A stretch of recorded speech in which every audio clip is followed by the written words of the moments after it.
Shabbat Shalom, amados hermanos, que la paz del Todopoderoso esté con cada uno de nosotros esta noche en la cual iniciamos un Shabbat más, un ciclo más del estudio de la Torah. Y es un día donde dice la Escritura de nuestro Padre Eterno que debemos de regocijarnos, alegrarnos y estar todos los hermanos juntos en armonía. Que el Santo bendito sea te bendiga ahí donde estés, en tu casa, en tu comunidad, donde estés transitando, que el Santo bendito sea guardándote y protegiéndote, y aquellos por cuantos han pedido al Creador, Santo bendito, por alguna necesidad, alguna circunstancia, algún problema que estés pasando, ya sea económico, la familia, salud, Santo bendito sea poniendo su mano poderosa y restaurándote. Hoy estamos en una porción más en la Parashá número 15 del ciclo anual del estudio, en el segundo libro de la Torah llamado Shemot, en hebreo, Éxodo, castellano, en español, la Parashá número Bo, en la cual significa ven o ve. Y muy interesante, la encontramos en el libro de Éxodo, capítulo 10, versículo 1 al 13, 16. La Haftará, la que corresponde con profetas, tenemos en el libro de Jeremías, capítulo 46, versículo 13 al 28. Y la parte del Brit Hadashah lo tenemos en el libro de Lucas, capítulo 5, versículo 12, del 7 al 50. Hemos puesto hoy por título a esta enseñanza las memorias, o lo que tiene que ver con los cuales cada uno de nosotros fuimos llamados de recordar y ver también las evidencias de que Yeshua es nuestro Mashiach y su resurrección, un tema que ha sido hasta la fecha muy cuestionado, muy polémico, en el cual pues tenemos mucho esa tendencia de patinar o no entender o no comprender, y es bueno tener los fundamentos, las bases en las cuales nosotros podamos dilucidar este tema y sacar lo mejor dentro de esto para poder comprender la profundidad de la Escritura. Tenemos una porción muy interesante donde los israelitas estaban a punto de ser liberados. Moisés, su líder, los reunió y se preparó para dirigirse y hablarle a cada uno de ellos. ¿De qué hablaría Moisés en esta fatídica coyuntura del nacimiento de un pueblo? Podría haber hablado de muchas cosas Moisés o Moshe. Podría haber hablado de la libertad, de la ruptura de sus cadenas y el fin de la esclavitud. Podría haber hablado del destino al que ellos iban a emprender prácticamente en su viaje a la tierra que fluye leche y miel. O podría haber hablado de algo más claro de su propio viaje, que le esperaba, los peligros que enfrentarían. Cualquiera de estos temas habría sido el discurso de un gran líder. Hoy en nuestros días podríamos verlo. En este momento Moshe percibió un momento histórico en el destino del pueblo de Israel. Moisés o Moshe no hizo ninguna de estas cosas. Lo estamos viendo dentro del contexto histórico. En cambio habló de los niños, del futuro lejano y del deber de transmitir las memorias a las generaciones que aún no habían nacido. Y en esta parashá toca este mismo tema 3 veces, mis amados hermanos. Lo tenemos en Éxodo capítulo 12, versículo 26 al 27, dice así: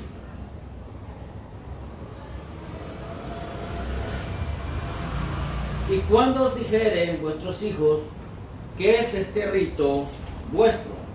Vosotros responderéis, es la víctima de la Pesach del Eterno, el cual pasó por encima de la casa de los hijos de Israel en Egipto, cuando hirió a todos los egipcios y libró nuestras casas. Entonces el pueblo se inclinó y adoró al Eterno. También lo tenemos en Éxodo capítulo 13, versículo 8, mis amados hermanos. Dice así: y lo contarás en aquel día a tus hijos, diciendo: se hace esto con motivo de lo que el Eterno hizo conmigo cuando me sacó de la tierra de Egipto. También lo tenemos en Éxodo 13, 14.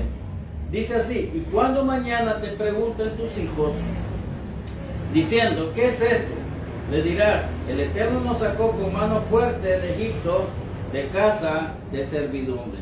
Son tres textos que el Eterno lo vuelve a repetir. Y esto es muy interesante porque cada vez que el Eterno dice tres veces la misma cosa, dicen nuestros sabios que algo que es rápido de ejecutar, algo rápido de hacer.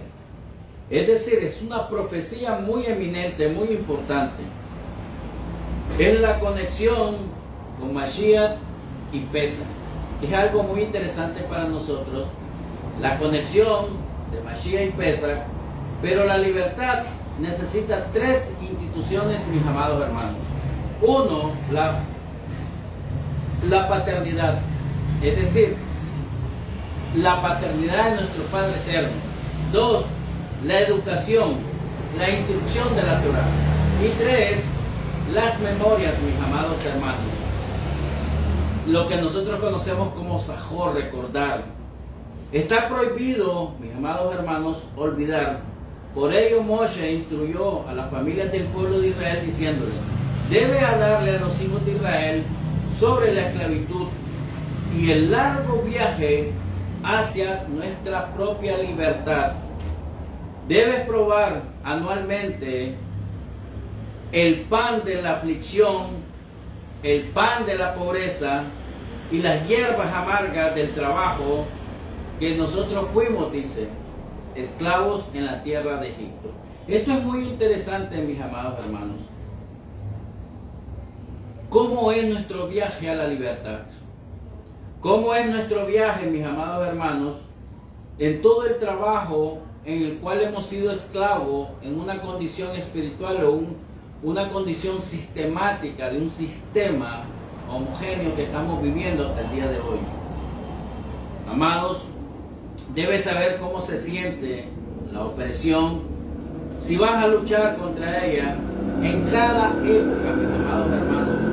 Así que los judíos se convirtieron en el pueblo, mis amados hermanos, cuya pasión era la educación, cuyas ciudadelas eran escuelas, o nosotros conocemos como yeshivot, casas de estudios, y cuyos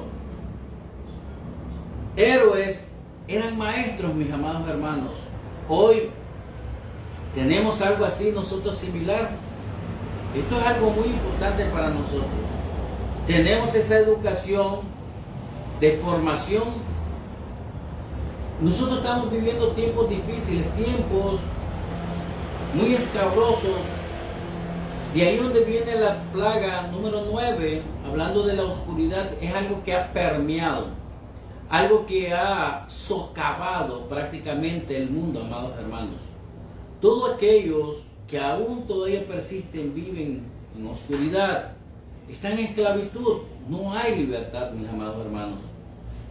La falta de educación, la falta de moralidad, es oscuridad igual también. Por eso tiene que ver algo muy importante, y aquí fueron 3 días prácticamente que Egipto vivió en oscuridad, amados hermanos.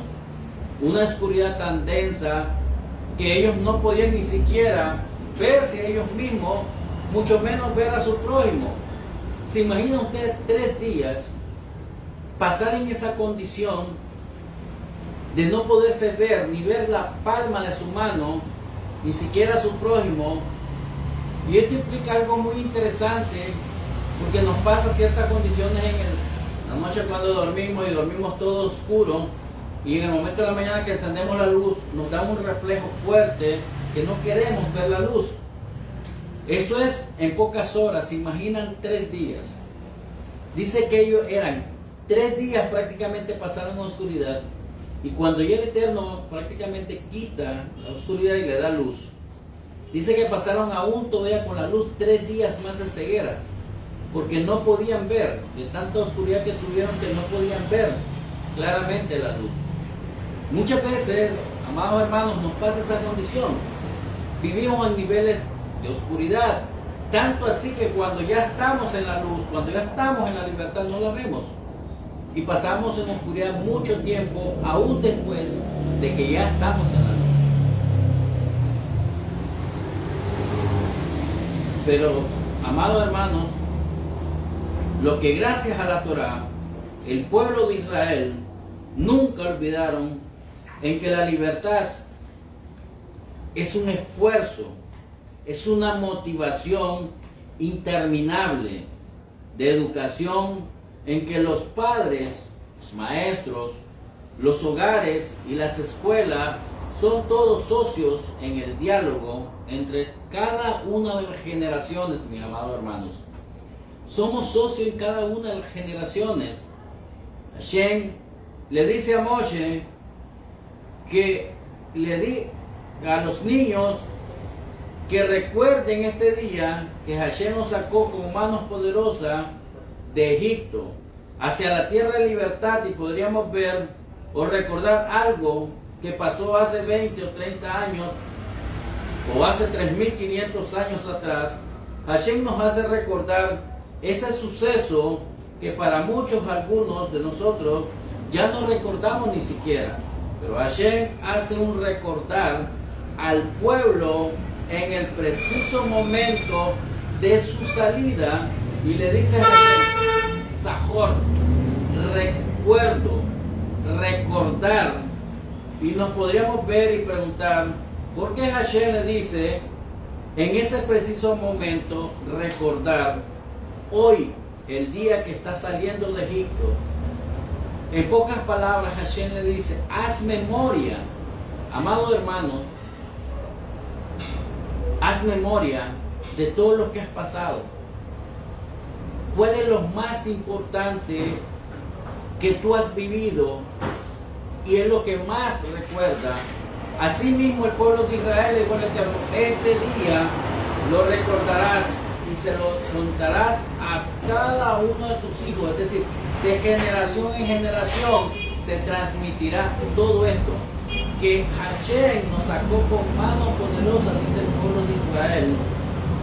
De este día, vemos cómo Hashem nos habló en esta época, amados hermanos, moderna que estamos viviendo, la época de la tecnología.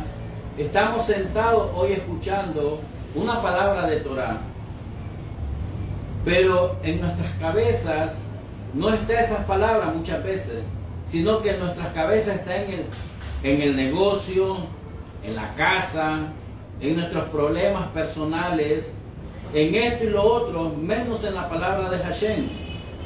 El problema número uno de esta generación es que no estás en el lugar donde está hablando Hashem, donde está el Rey. No estás concentrado, mis amados hermanos, en el Creador. El Creador le dice a los hijos de Israel, quiero que estés concentrado en la salida de Egipto. Quiero que pongas toda tu cabeza en todo esto que está sucediendo ahorita, inmediatamente, porque si no estás concentrado, no vas a recordar nunca jamás la salida de Egipto. Ejemplo, mis amados hermanos, Hashem creó un animalito llamado salamandra, como una iguana pequeña. Y podríamos preguntarnos, ¿qué tiene de especial esta salamandra? Para traerle en este pasaje de la Torah, precisamente en esta parashá. Y tiene algo, mis amados hermanos, muy especial, que puede bailar inclusive dentro de una fogata y no se quema absolutamente. Y la salamandra entra y sale inmediatamente de la fogata, de los carbones encendidos, y no se quema.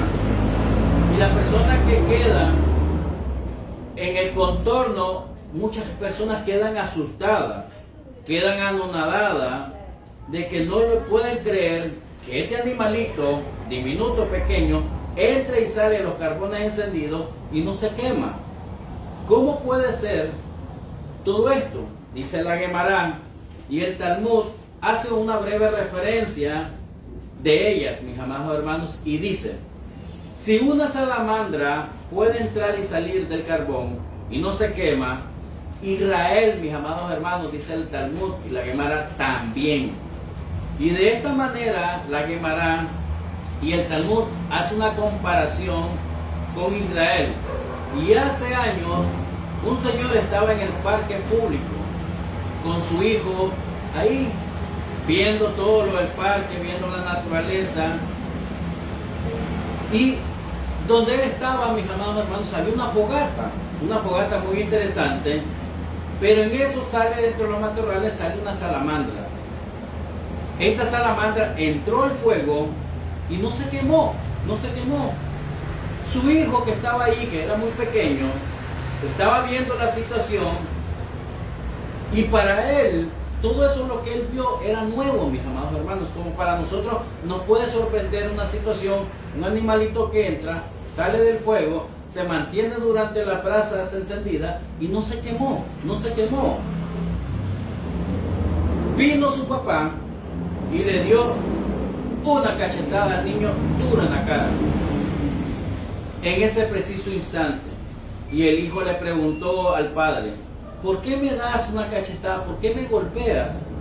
Y el papá le dijo: para que nunca se te olvide en toda tu vida que viste una salamandra, y porque le dio la cachetada, mis hermanos, porque la persona se le olvida, pero con la cachetada no se la va a olvidar nunca, jamás. Se le puede olvidar el animalito, pero el dolor, la cachetada, y quién se lo dio, jamás ni nunca un niño va a olvidar eso. Hay veces las personas, mis amados hermanos, no estamos concentrados en el Creador, no estamos concentrados en el lugar precisamente donde estamos adorando al Creador, en lo que ven. Pero cuando algo pasa en el momento y te sacude, algo fuerte te sacude, entonces a la persona se le quedan marcados en la cabeza toda esta circunstancia.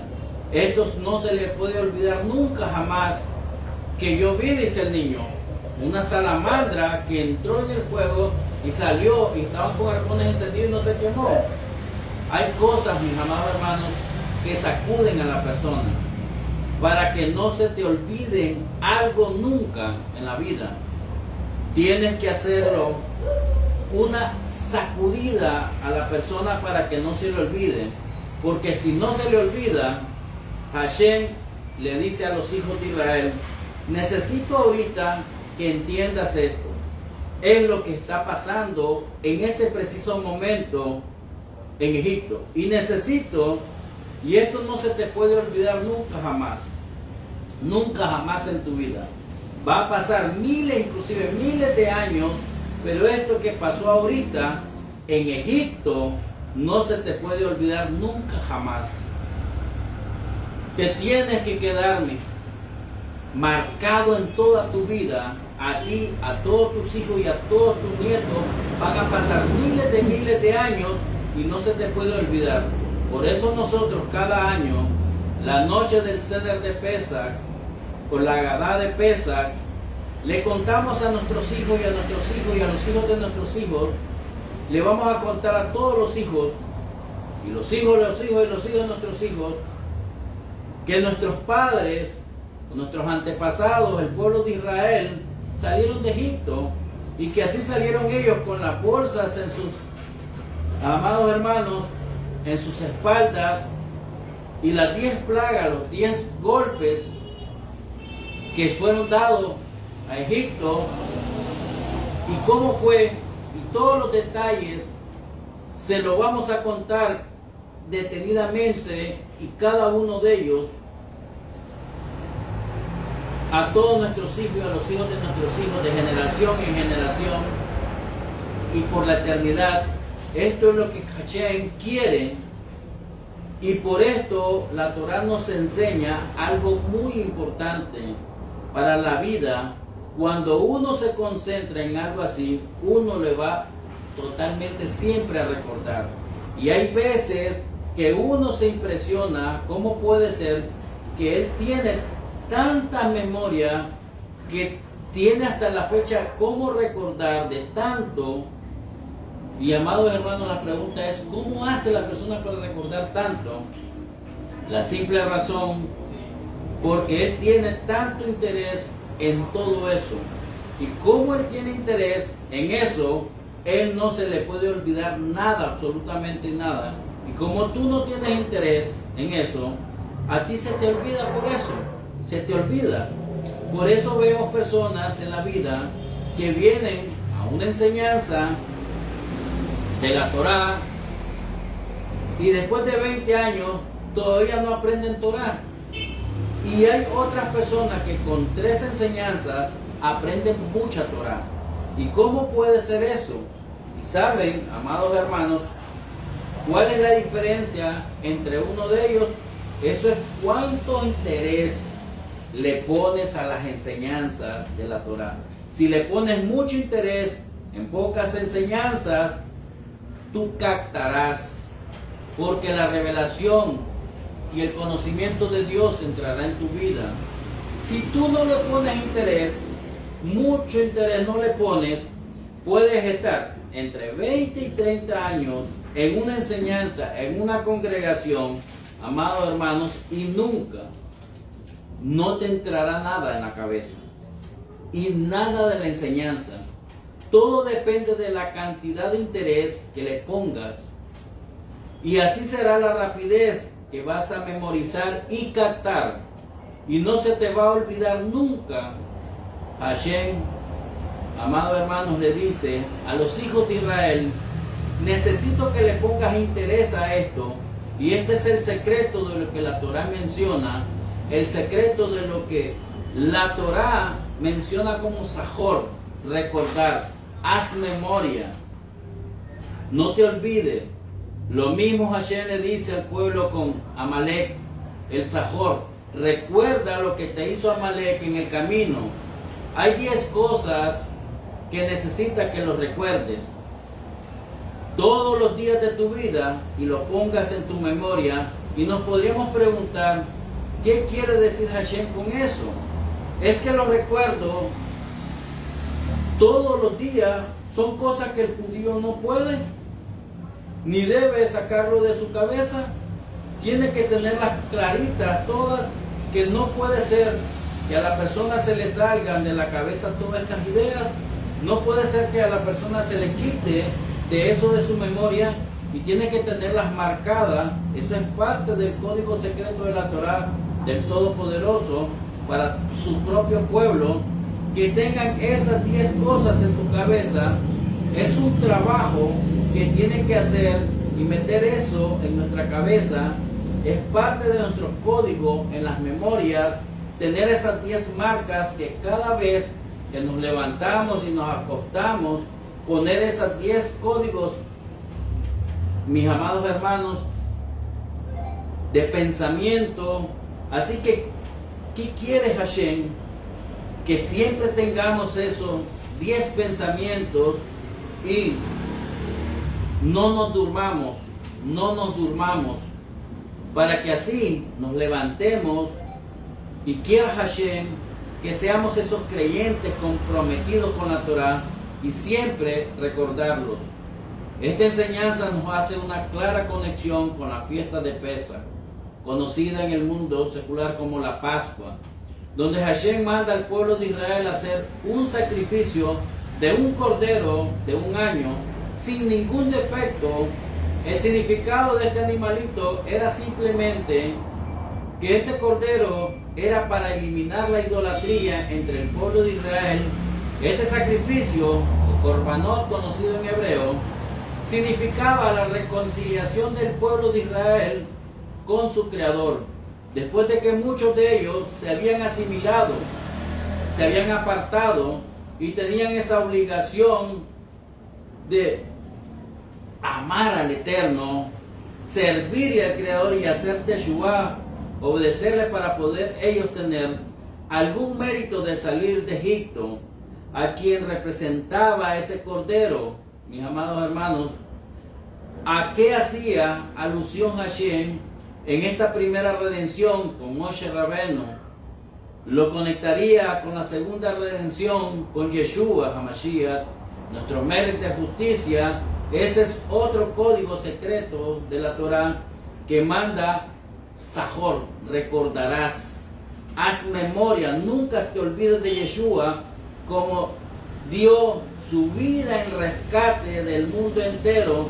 Pero de aquí, amados hermanos, empezaremos a estudiar a nuestro Ribi, nuestro maestro de justicia, Yeshua, que hasta el día de hoy se ha secuestrado y ha distorsionado sus palabras, lo que nosotros conocemos como los dichos del Ribi, los dichos de Yeshua.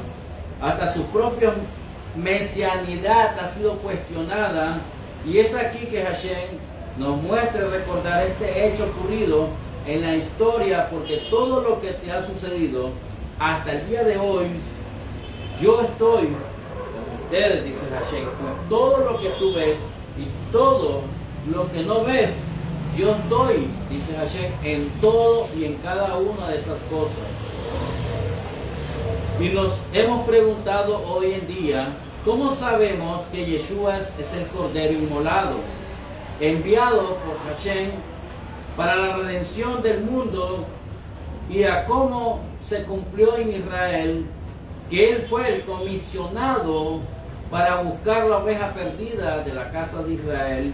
Y comenzaremos en cada uno de los Shabbat a estudiar cada una de las razones, mis amados hermanos, porque creemos hasta nuestros días que Yeshua es el Mesías, es el Goel, es el enviado, es el Redentor al pueblo de Israel y al mundo entero. Y nos podríamos preguntar, les comparto, muchas veces nos escriben en los WhatsApp personal y nos ponen cuál es la base por la cual nosotros creemos que Yeshua es nuestro Mesías, porque es cuestionable para nosotros y para muchos hoy en día en nuestras plataformas para decir que Él es el Mesías. La Escritura nos dice que todo aquello que creen en Yeshua como Mashiach nos llama creyentes, porque primeramente necesitamos la fe, la emuná, para creer que no lo tenemos físicamente hoy, pero sí está y vendrá a reinar sobre todo Israel y todo el mundo, y sí vendrá realmente como Mashiach y restaurará las 12 tribus de Israel y hará y cumplirá sus funciones mesiánicas que el Mesías requiere. Y nos han preguntado si Él es el Mesías y si es verdaderamente Él vendrá en algún momento y que Israel puede cumplir su misión profética y restaurar a todo el mundo para poder adorar al Creador con libertad, no como hoy. Muchos no adoran con libertad al Creador. Uno adoran por miedo, otro por temor, otro porque son obligados. Y esto es muy importante para nuestra época, mis amados hermanos. Hay muchas razones y evidencias de ello, pero hoy quiero hablarle de una muy especial y una de las más polémicas hasta el día de hoy: la resurrección de Yeshua. El día de hoy, la resurrección de nuestro Mesías es cuestionada en muchos ámbitos, en muchas líneas, en muchas religiones, y de esto mismo habló y lo corroboró Pablo, conocido como Rachaúl, en 1 Corintios 15:14. Pablo habla de nuestra fe en Yeshua, cae al piso o se mantiene en pie con el tiempo, mis amados hermanos, la resurrección a través de la historia. Y si la redención ocurrió entonces, la figura de Yeshua fue quien dijo Hashem, o a través de los profetas, mis amados hermanos, porque aquí fue dicho algo muy interesante a Moshe Rabbeinu. Un hermano se levantará entre ustedes, y está hablando de Yeshua, nuestro Mesías, la mesianidad de Yeshua, el segundo redentor, dice en la Escritura, y este segundo será mayor que el primero. Que el Eterno, amados hermanos, nos respalde esta profecía. Sus discípulos, junto con Rab Shaul Pablo, quienes fueron los destinatarios de su legado histórico para nuestras generaciones a través de su palabra, todas las tradiciones orales, las tradiciones escritas, y si esa profecía no se cumplía, era catalogado como el suceso de más digna lástima hasta nuestros días. Pero la pregunta que tenemos hoy como evidencia que certifiquen la resurrección de Yeshua, y la respuesta que tenemos es que absolutamente sí, y por hecho es el milagro más grande, con más respaldos en la historia de la humanidad, y muchas evidencias que tenemos para evidenciar su resurrección. Sabemos que la resurrección ocurrió por la abrumadora evidencias múltiples a su favor, es decir, todos los hechos, mis amados hermanos, históricos pueden ser corroborados por la evidencia histórica únicamente, es decir, que los hechos históricos no se pueden volver a repetir. Por eso mismo no podemos probarlo científicamente, sino, mis amados hermanos, únicamente y exclusivamente históricamente, y la manera como el milagro de la resurrección ocurrió, históricamente tenemos muchas formas de evidenciarlo.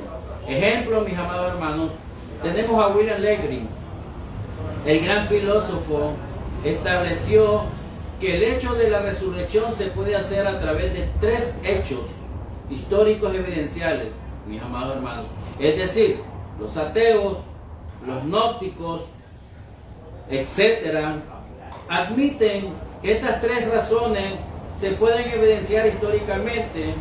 No lo niegan hasta el día de hoy, sino lo admiten porque al negarlo es totalmente irracional por todas las evidencias que hay, mis amados hermanos, por todas las evidencias que hay. Y esto tiene que ver también con la plaga de la oscuridad, mis amados hermanos. ¿Dónde está tu oscuridad? Muchas religiones, mucha gente está sometida en dogmas. Y esto es oscuridad también, el negarlo, el tener todas las evidencias históricas hasta nuestros días. Todas estas evidencias en el tiempo nos permiten hasta el día de hoy corroborar, evidenciar, soportar y mantener no solo la mesianidad de nuestro Melech Yeshua, sino que Él es nuestro Mashiach, Él es nuestro Mesías enviado, el Redentor, el Goel enviado por el Todopoderoso, no solo como Moshe Rabbeinu, que libertó al pueblo de Israel de las manos del Eterno, de esclavitud, sino también Yeshua dijo, Él es el Goel, el Redentor, que traerá perdón de pecado a través de Hashem, y dará su sangre en pro por la sangre de aquel que ha pecado. Es decir, fuimos comprados a precio de sangre, fuimos justificados una sola vez por Mashiach Yeshua. Ejemplo 1, la tumba de Yeshua fue encontrada vacía el primer día de la semana que llegaron sus madres, Miriam, Magdala. Esto fue reconocido por todos sus discípulos y por sus enemigos. 2, los emisarios y los apóstoles afirmaron tener encuentro del resucitado, el Mesías, y una de estas apariciones aconteció con Rab Shaul en el Ruach y otro a sus hermanos Jacob. 3, los apóstoles comenzaron a creer fervientemente en la resurrección desde el inicio, soportando toda clase de persecución, odio, lo cual ponía en peligro su propia vida en Jerusalén. evidencia sólida, mis amados hermanos, hasta el día de hoy. Pero hoy muchos viven en un nivel de oscuridad, en la plaga que te perturba, te estresa, te deslumbra y te da terror y miedo. Hasta el día de hoy reconocer. Hasta nuestros días, amados, ha sido un tema de mucha controversia, inclusive polémica. Pero lo que nosotros vemos y lo que debemos es escudriñar, es investigar. Es que ninguno de todos ellos nunca han negado, mis amados hermanos, la resurrección de Mashiach, de Yeshua. Es porque hay muchas evidencias de la resurrección de Mashiach. Ejemplo, si la tumba de Yeshua no estuviera vacía, entonces, mis amados hermanos, los enemigos de Yeshua hubieran sacado su cuerpo y acabado de una vez por todas esa fe en la resurrección, después de que Yeshua habló que estaría 3 días en las profundidades. Por lo tanto, los romanos y el Sanedrín saduceo de ese tiempo, de esa época, mis amados hermanos, hubieran agarrado el cuerpo de Yeshua y hubieran trapeado todo Jerusalén, lo hubieran arrastrado en todo Jerusalén y decirle a gran voz y a gran grito a todos que Yeshua era mentiroso, que Yeshua no se levantó entre los muertos, que su cuerpo está ahí como el cuerpo de toda la humanidad, que cuando tú te llevan a enterrar, tu cuerpo queda ahí, aunque después con el tiempo se vaya desintegrando todo, se vaya corroyendo y se vaya corrompiendo todo tu cuerpo. Pero hoy, en la tumba de Yeshua, mis amados hermanos, no hay un cuerpo, no hay un cuerpo. Como él era por costumbre en ellos, en ese tiempo, de arrastrarlos, mis amados hermanos. Y hasta ahí hubiera llegado la fe en nuestro Mashiach. Pero eso no fue lo que pasó y no fue lo que ocurrió, mis amados hermanos. Vemos la aceptación implícita de la tumba vacía en todo el territorio, mis amados hermanos, de Israel. ¿Qué vínculo entre los judíos del primer siglo, mis amados hermanos? Mateo 28, del 12 al 15. Vamos a leerlo. Mateo 12. Dice así, Mateo 12. Mateo 28. Dice así, del 12 al 15. Y reunidos con los ancianos y habido consejo, dieron mucho dinero a los soldados diciendo: decid vosotros, sus discípulos vinieron de noche y lo hurtaron, se lo robaron, dice, estando nosotros dormidos. Y si esto lo oyeren, el gobernador, nosotros les persuadiremos y os pondremos a salvo. Y ellos, tomando el dinero, hicieron como se les había instruido. Este dicho se ha divulgado entre todos los judíos hasta el día de hoy, mis amados hermanos. Esta fue de hecho la teoría alternativa que se ha vinculado con la resurrección de Yeshua en el primer siglo, e incluso se mantuvo hasta el segundo siglo. Esto era lo que se había enseñado y creído entre los apóstoles, mis amados hermanos.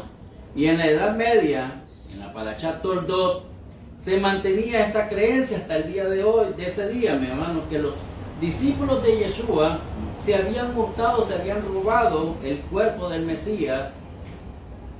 Y esta explicación está en las Escrituras, en la que las religiones han abrazado por fe, y la evidencia testimonial de que tenemos es que Yeshua fue resucitado entre los muertos.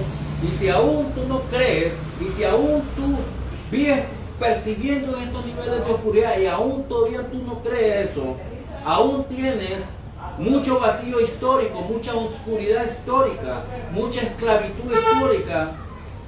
Y es muy importante, mis amados hermanos, cuando tú tienes estos vacíos históricos, de explicar por qué la tumba está vacía hoy. ¿Por qué la tumba está vacía? Y de aquí se desprende que la razón, mis amados hermanos, la razón más sencilla y usaron los romanos fue que los apóstoles robaron el cuerpo. Esa es la razón más sencilla que dicen hasta el día de hoy. Si la tumba de Yeshua no hubiera estado vacía, no hubieran habido ninguna razón, mis amados hermanos, para haber inventado dicha teoría. En pocas palabras, que todo el mundo ve la idea conspiradora de los romanos, aduciendo que los apóstoles robaron el cuerpo del Mesías.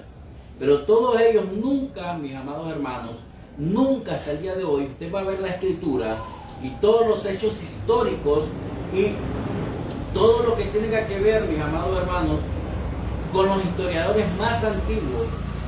Flavio José y habla Filo de Alejandría, que ninguno de ellos hasta el día de hoy negaron la resurrección de Yeshua, porque hasta ellos lo vieron 3 días después de muerto, mis amados hermanos, que ya no estaba en la tumba. Y nos podríamos preguntar, ¿no será cierto que los discípulos se robaron el cuerpo de nuestro Mesías verdaderamente? Y ellos hicieron un fraude que hasta el día de hoy todos hemos creído. ¿Será cierto esto, mis amados hermanos? La respuesta es muy profunda, mis amados hermanos, y sencilla. No, mis amados hermanos, no hicieron fraude. No hicieron fraude. Por 4 razones y 4 motivos importantes. 1. Los discípulos no tenían ninguna razón para robar el cuerpo de nuestro Mesías. La teología judía, un colgado, mis amados hermanos, en un madero, es maldecido por Dios. Y hasta el día de hoy, para ellos, si el Mesías era muerto y colgado en un madero, era inclusive para ellos descartado para ellos como Mesías. 2. Los discípulos no podían robar el cuerpo de nuestro Mesías porque había un guarda resguardando la tumba de Yeshua. 3. Los discípulos nunca se hubieran atrevido a robar un cuerpo después de lo que le hicieron Caifás, Herodes, Agripas, Anás y Pilatos. Imaginémonos todos nosotros estar en la brutal escena, mis amados hermanos, de la crucifixión de Yeshua, quien iba directamente, mis amados hermanos, a atreverse a jugarse el pellejo en ese preciso momento, en robarse un cuerpo, más el cuerpo de Yeshua, sin ninguna razón o motivo o circunstancia alguna. Y 4, los discípulos se enfrentaron a todo tipo de tortura, martirio, por su fe en la resurrección de Yeshua. Pablo dijo que la gente puede morir por algo que es verdadero, pero sin embargo no mueren por algo que es falso. Eso es muy interesante, este argumento de Pablo, porque es algo muy importante. Todo mundo puede morir por algo verdadero, pero nadie, absolutamente nadie, muere por algo que es falso. Ejemplo de esto en nuestros días, los musulmanes en el 9/11, cuando lo de las Torres Gemelas, mueren por lo que ellos creen es verdad, mis amados hermanos. Ellos mueren por su Dios y atacan y destruyen, se ponen bombas y se hacen estallar solitos, mis amados hermanos. Ellos se hacen llamar amar la verdad, amar y mueren por su verdad. Y miramos que es una falsedad, mis amados hermanos, porque el Corán en ningún momento dice de que ellos deben de matar, de que ellos deben destruir. Ellos aman la vida, pero muchos radicalistas hasta el día de hoy han tergiversado ese contexto. Muchos se suicidan porque ellos creen que Mahoma, su líder, y el Corán es verdad, mis amados hermanos, pero nadie muere por lo que sabe que es mentira.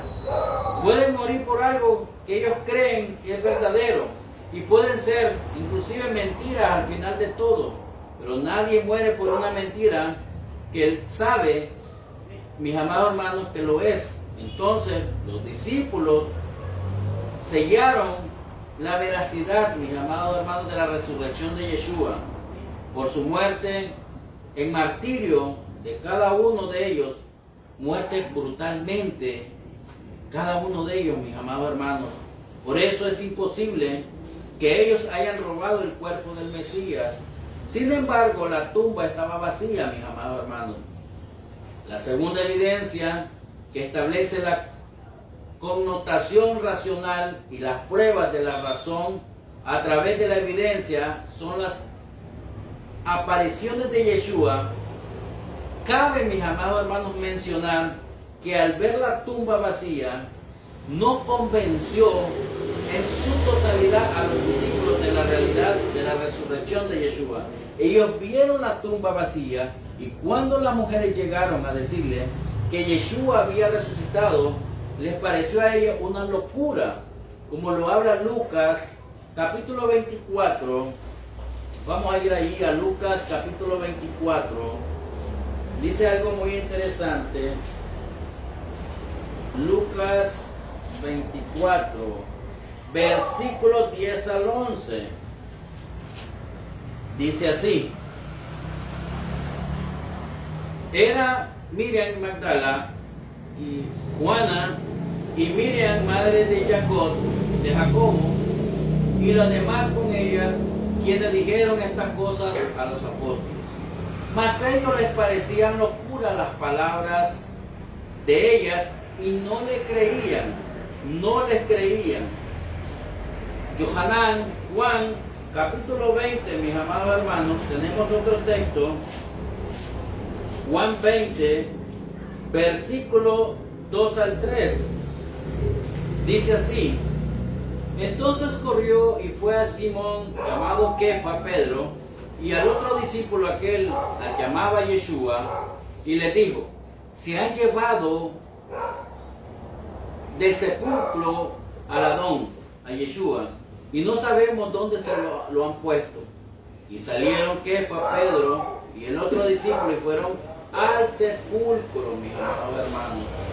¿Qué fue verdaderamente, mis amados hermanos? ¿Qué fue verdaderamente que los convenció que ellos fueron las apariciones de Yeshua a ellos, a varias personas, individuos, colectivos, durante los 40 días después de su resurrección, los 12 discípulos, las mujeres, a más de 500 personas a la vez, Shaul, el más perseguidor de la congregación, y a Jacob, su hermano?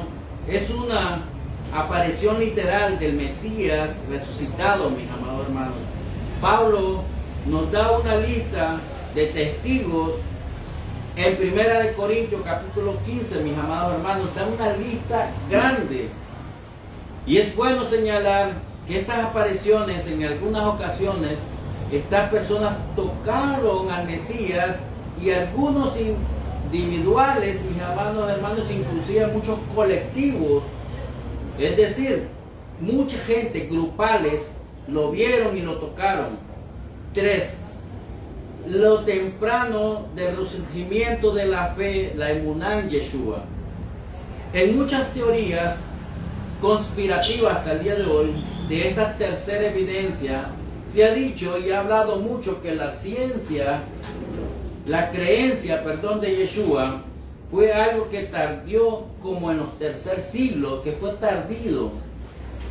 Fue algo que hasta el tercer siglo, y podríamos ver que esto es totalmente, amados hermanos, falso, porque las evidencias fue instantáneamente y fue algo esencial entre el pueblo de Israel, y únicamente lo vemos en Pablo también. Escribe en 1 Corintios, en el año 52, era común el reportar o escribir de lo que había recibido de los apóstoles, que el Mesías murió por nuestro pecado y fue sepultado y resucitado al tercer día, conforme a la Escritura, y esto fue muy temprano, no fue algo tardío. Y estas cartas a los emisarios de Corinto fue en el año 52 de la era común, y la creencia de la resurrección, mis amados hermanos, formaba parte de la creencia del movimiento en los creyentes de Yeshua, es decir, todo el judaísmo de Yeshua, mis amados hermanos, del primer siglo. Vemos esto, que es imposible que sea una leyenda o un mito como se ha creído en muchas religiones hasta el día de hoy, porque todos los historiadores saben que una leyenda puede surgir después de las generaciones de los testigos oculares. Esto no da una seguridad, mis amados hermanos, ni siquiera una evidencia de muchos testigos oculares de este evento de la resurrección de los muertos, y muchos testimonios de que esto ocurrió con la veracidad de los Maserot, es decir, los evangelios. Flavio Josefo nos corroboró inclusive la muerte de los discípulos por martirio, por seguir inclusive al Mesías y creer en la resurrección de Yeshua. La tumba vacía de Yeshua hasta el día de hoy fue aceptada por amigos, enemigos de Yeshua y sus apariciones colectivas, y una de ellas fue con sus discípulos individuales, mis amados hermanos. Y la fe, la emuná, fue creída instantáneamente. Estas tres evidencias son un testimonio con base sólida para sostener, mis amados hermanos, que Yeshua es nuestro Mashiach. Y debemos enseñar el arrepentimiento a todas las naciones, iniciando por Jerusalén, como fue dicho, Jerusalén y todos los contornos y todas las naciones, mis amados hermanos. Amados, es tu tiempo hoy de preparar el camino del Mesías, el camino de la luz, ese camino que fue dado por el Creador. Lo perdimos en el transcurso de nuestras generaciones y es tiempo de recuperarlo. Es tiempo de guerrear, es tiempo de pelear. Y muchas veces podemos decir, vale la pena pelear, vale la pena guerrear. Sí, amados hermanos, todo el bien está en Jerusalén. Todo el bien está en Jerusalén. Amados hermanos, Yeshua dijo algo muy interesante y es algo que nos debe de quedar muy connotado, mis amados hermanos. Yeshua dijo algo y tiene que ver con esta porción muy profundamente. Yeshua dijo en Juan 8:12, yo soy la luz del mundo. Vamos ahí donde dice Juan, Yohanan 8:12 dice algo muy interesante. Dice 8:12, otra vez Yeshua les habló diciendo, yo soy la luz del mundo, el que me sigue no andará en oscuridad, sino que tendrá luz de la vida, mis amados hermanos. Y esto es muy interesante para nosotros. Dice que no andará en oscuridad, no andará en tiniebla, y tendrá la luz de la vida. Yeshua es algo muy interesante, y esta es una cosmología de pensamiento. Cuando podríamos decir algo, ¿a qué se refería Yeshua? Yo soy la luz del mundo. Y todo aquel que me sigue no andará en oscuridad, sino que tendrá la luz de la vida. Y esto es muy interesante porque nos obliga a entender a un pueblo, entender un pueblo en una época, en un lugar, en una cosmología de pensamiento, en su tradición, en su costumbre. Es muy difícil para nosotros traer este escrito de hace 2000 años y verlo hoy, en nuestra época, como algo tan literal. Y esto es muy interesante porque después luego Yeshua dice en Juan, Yohanan 18, versículo 20, dice algo muy interesante, dice, Yeshua le respondió, yo, dice públicamente, he hablado al mundo. ¿Qué mundo? ¿Será que Yeshua le habló a todo el mundo? Siempre he enseñado en las sinagogas y en el templo donde se reúnen todos los judíos, todos los judíos, y nada he hablado en lo oculto. Yeshua habló exactamente, públicamente, mis amados hermanos. Él fue luz, claridad para todo el mundo, no habló ocultamente. 3 años su ministerio habló, advirtiendo a todo el mundo. Yeshua no solo salió de Israel, no salió de Judea, él no anduvo en el mundo entero. Si comprendemos el texto en su sentido etnicocentro, para una etnia, para un pueblo, para el pueblo judío, él vino a su mundo, a su tierra, a su realidad, al pueblo judío. El mundo es el mundo judío y no estamos, amados hermanos, como dicen mucha gente hoy en día, o los hermanos están judaizando. Ojo con eso. No podemos judaizar un texto, no lo estamos hebraizando tampoco. Esta es una evidencia interna y hablaremos de la evidencia externa también para poder comprender que nuestro pueblo judío, nuestro Melech HaMashiach, se enfoca en su pueblo, no en el mundo entero, porque estamos hablando que él vino también al mundo, pero se enfoca en su pueblo hace 2000 años atrás, sin tomar en cuenta la implicancia de esto para otros pueblos. En el Talmud de Babilonia, en el Tratado de Yevamot, literatura judía central, evidencia externa, dice en la página 62p que el mundo estuvo desolado durante muchos años, durante y hasta que el rabino Akiva llegó a los rabinos que vivían en el sur de Israel y les enseñó. Aquí podríamos ver que cuando el escritor habla de un mundo desolado, el rabino Akiva habla del mundo entero en general. Ejemplo, a toda Asia, Siria, Roma, etc.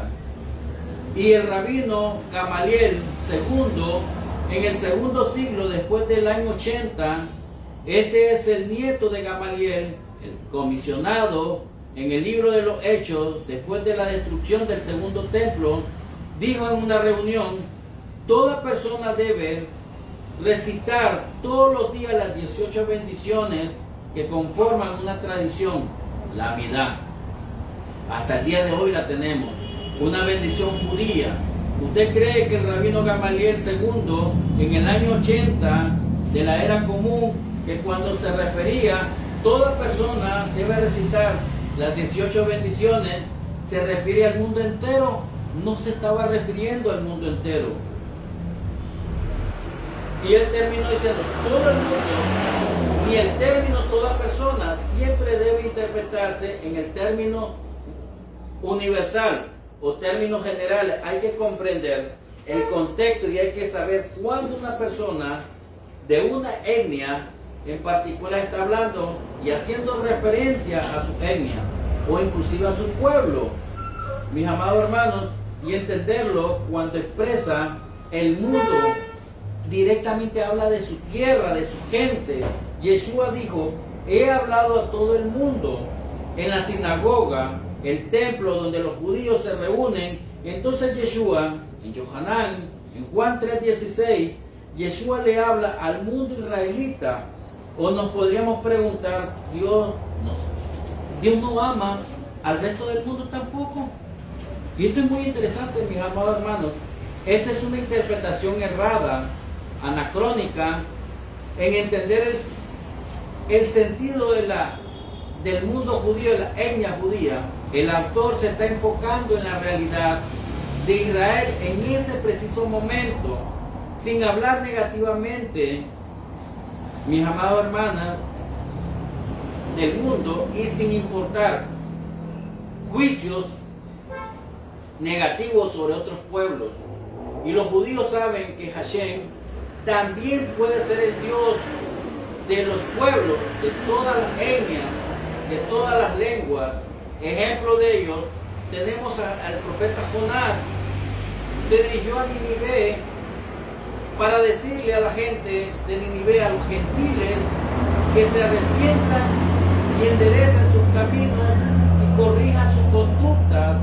Pero Jonás no va con la Torá a predicarle, a enseñarle, porque hay mandamientos. Entiéndase, mis amados hermanos, yo quiero que tú comprendas hoy esto. Hay mandamientos que son para el pueblo de Israel y hay mandamientos para el pueblo gentil, es decir, para la gente de Nínive, porque existe una alianza desde la cosmovisión hebrea judía, y esto es que Hashem ha hecho una alianza, un pacto con el pueblo de Israel, el pueblo judío, a quien él entregó la Torá y les dio mandamientos y vivir bajo ellos. Una vez al ponerlos en práctica, entonces nuestro país, nuestro mundo, podrá irradiar esa luz al resto de los demás pueblos, mis amados hermanos. Por eso, de Yohanan Juan 3:16, Yeshua habla para el mundo entero, es decir, comprender estas palabras de Yeshua, porque hemos vivido 1700 años de tergiversación, de teología de reemplazo, y no es que los textos se han cambiado, sino se han malinterpretado estos nuestros días. Y cuando la gente oye que de tal manera amó el Eterno al mundo y dio a su Hijo unigénito, y que él escucha mal, puede sacar todas estas palabras fuera de contexto y eliminar al pueblo israelita y considerarlo que esto es un mensaje para todo el mundo. Y es ahí que muchos se aferran que si nosotros no aceptamos a este Dios encarnado para el mundo, no para el pueblo de Israel, nos iremos al infierno, dice mucha gente. Entonces la gente se sentirá culpable porque no ha predicado el plan de la salvación hasta el día de hoy para todo el mundo. Por eso Yohanan Juan 8:26 dice: muchas cosas tengo que decir y juzgar de vosotros, dice, pero el que me envió es verdadero, dice Yeshua, y yo lo que he oído de él, esto hablo al mundo. Otro versículo en el cual Yeshua le habla al mundo. Ya sabemos cuál es ese mundo, porque Yeshua no viajó a China, Yeshua no viajó a Estados Unidos, no viajó a Francia, a Bélgica, no viajó a Honduras, etc. ¿Cuál es el contexto de este contexto, mis amados hermanos? Por ello tenemos que ser humildes al leer los textos y reconocer nuestra carencia, reconocer nuestra falta de conocimiento, nuestra falta de información, falta de reconocimiento. No hay nada de malo en saber, sino lo malo, mis amados hermanos, es querer hacer creer a los demás que lo que nosotros sabemos, lo sabemos todo, y que podemos hablar y decir cualquier texto e interpretarlo a la manera que nosotros querramos, porque yo lo sé todo, dice la gente, y tengo la lógica y lo puedo inclusive interpretar. Estamos hablando, amados hermanos, de un documento de más de 2000 años atrás. Es como querer abrir un libro de historia china y quererlo interpretar a nuestros antojos sin informarnos cómo vivían en la China hace 1000 años, mis amados. Por ejemplo, ¿cuál era su contexto sociocultural de la China hace 1000 años, mis amados hermanos? ¿Se imaginan ustedes? Sería un total absurdo aplicar la lógica en este contexto, en este libro. El contexto de estos textos nos permiten que elaboremos un mensaje universal. En efecto, la Torah tiene, mis amados hermanos, mandamientos universales, pero la manera que se escribió y llega a nosotros hasta nuestros días es a través de una etnia, a través de un pueblo, a través de una cultura, a través de una tradición. Debemos de comprenderla, qué fue entregado a ese pueblo de origen judío, y debemos de entender que los mensajes están codificados para nuestro pueblo judío, y nuestro enfoque es lo que Dios quiere y desea para nuestro pueblo judío. Y si Dios envió mensajes a su pueblo a través de sus profetas y todos los emisarios, y su enfoque hacia su pueblo, y su pueblo es Israel, quizás esto traiga algunas explicaciones para otros pueblos también, mis amados hermanos. Por su enfoque podríamos ver cómo se tergiversó, cómo se reemplazó, cómo se sustituyó este mensaje a través de la historia, y se creó un mensaje totalmente opuesto un mensaje judío, una religión universal, a la cristiandad? La respuesta es claro, y vamos a estudiar esa parte y costumbre de quienes formaban parte de la congregación en su tiempo, que lo que habla Yeshua en las sinagogas o los centros de enseñanza israelita en la diáspora. Amados hermanos, 1, los judíos observantes; 2, los conservadores de las costumbres de la judería; 3, helenistas, los helenos, los judíos adaptados y asimilados a las culturas griegas, y estos helenocidas son el eslabón para que ellos, mis amados hermanos, lleven el mensaje genuino del pueblo de Israel, llegue a los paganos, de los cuales no tienen la menor ni la menor pizca del mensaje original de Dios. Y este fue el eslabón que se rompió. De ahí, mis amados hermanos, surgió la cristiandad, que es la descontextualización, amados hermanos, de toda la realidad, el asimilado a las costumbres helenistas, y el educado en estas costumbres no comprendió, no entendió y no fue vasto en el conocimiento, amados hermanos, en comprender el mensaje apropiado de la Torá.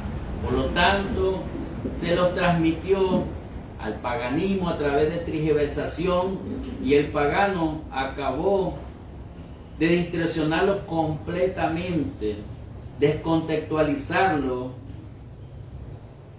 completamente, porque no tiene ni siquiera conexión alguna con la raíz original. Y esto fue, en pocas palabras sencillo, lo que pasó en la historia. Amados hermanos, ¿qué quiero decirte con esto, mis amados hermanos? Tenemos dos caminos, y está en esta porción: el camino de la luz o el camino de la oscuridad. Amados hermanos, hoy quiere el Santo bendito, mis amados hermanos, ¿cuál es el camino que tú quieres tomar? El camino en el cual se ha descontextualizado toda la verdad, en el cual tiene que ver con el ego, el orgullo, la soberbia, la altivez, mis amados hermanos. Porque esta es la manera que se está dando hasta nuestros días, de que ni siquiera te estás viendo a ti como las plagas de la oscuridad, ni siquiera puedes ver, palpar tu mano, mucho menos puedes ver a tu prójimo. Amados hermanos, hoy tú decides el lado de la luz, que representa la libertad de nuestro pueblo de Israel de Egipto, y representa la redención de nuestro Melech HaMashiach Yeshua, o la oscuridad, tu Yeser Hará, tu mala inclinación. Amados hermanos, hoy el Eterno quiere que tú tomes el camino verdadero, el camino de la luz, el camino del arrepentimiento, el camino en el cual el Eterno ha dimensionado que tú transites en él, y rechaces esta plaga de la oscuridad. Como había tanta oscuridad en los tiempos de la plaga, mis amados hermanos, esto representa muchas personas que están llenas de ego, de soberbia, y muchas personas que ni siquiera tenían la posibilidad de ver a su prójimo. Estaban en una total oscuridad, una total ceguera, total tiniebla. Muchos hoy no vemos como la plaga de la oscuridad, amados hermanos, pero hoy el Eterno ha puesto esta porción. Vos ve al Creador, ve a la luz. Hoy, amados hermanos, Hashem te hace un llamado. Si tú has andado en caminos turbios, desorientados, caminos de oscuridad, caminos de tiniebla, caminos de caos, de perdición, de vicio, de lujuria, de engaño, de mentiras, hoy es el tiempo que el Eterno te ha llamado. para que tú rectifiques, cambies tu comportamiento hacia el Creador. Has luchado muchas veces en tu propia fuerza y no has podido cambiar, no has podido transformar tu vida. Y nosotros somos llamados a transformar este mundo presente hoy, amados hermanos. Pero no es que cambie el prójimo, tengo que cambiar yo. Menguar mi Yeser Hará para que se eleve mi Yeser Hatov, mi buena inclinación. Amado, hoy el Eterno te hace este llamado. Hashem te ama. Hashem ha tenido bondad, misericordia, rajamín sobre tu vida. Hoy es tu día para decir, Padre, yo con mis fuerzas no he podido. He sido vencido, derrotado una y otra vez. Pero hoy decido hacer cambio en mi vida. Hoy decido ser diferente. Hoy me comprometo. Hoy pondré todo mi esfuerzo. Hoy trataré de romper esas cadenas con tu ayuda. Porque cada vez que yo quiero soltar un nudo, se tuercen 3 más sobre mis lomos. Que el Padre Eterno hoy te liberte, como el pueblo de Israel fue sacado de Egipto y dijo, ellos creyeron en el Eterno y adoraron al Eterno. Que hoy en Shabbat, mis amados hermanos, podamos levantar nuestras manos y decir, creo en ti, hoy es mi día para adorarte y te serviré todo el resto de mi vida, independientemente si ande por caminos de muertes, ni mal, ni nada me hará caer. Que el Santo bendito sea hoy te bendiga, te guarde y te proteja, y que hoy puedas recibir en este Shabbat la luz que el Santo bendito sea te ha depositado en tu vida. Shabbat Shalom, Shabbat Shalom.